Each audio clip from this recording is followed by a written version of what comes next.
met your grandfather. The Paradise movie theater was 53 cents. Our first date was at the Copacabana. Elaine set us up because she said he was nice. My mother's only advice was to take a picture with him to make sure he had at least one good side.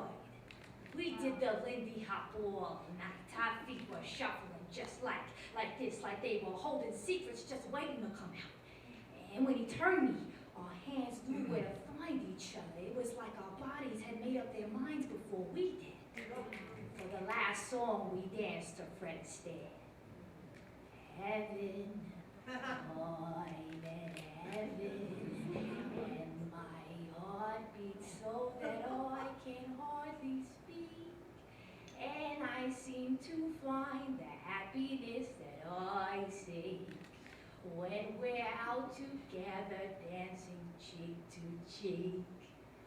He sang along in my ear. Each note was like a love letter he slipped when nobody was watching. His face was so soft on both sides I knew my mother would be proud, but I was too busy swaying to notice it then.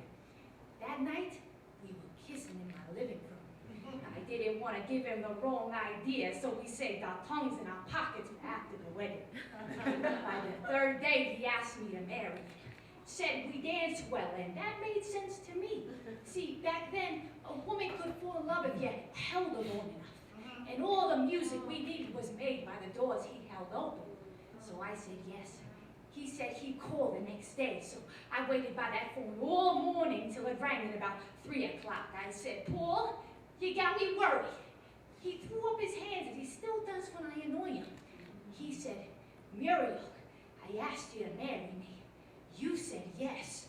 What's there to discuss? Today, we celebrate our 60th anniversary. He's been so good to me ever since. I told him if he were ever to go to take me with him. I don't follow God, I follow the 10 Commandments, but I'd pray my way to heaven if I knew that's where he put him. We're two good people. We've had our problems, but we've learned how to move through the years. See, when you've been together this long, you learn some new dances, but you never forget the ones that made you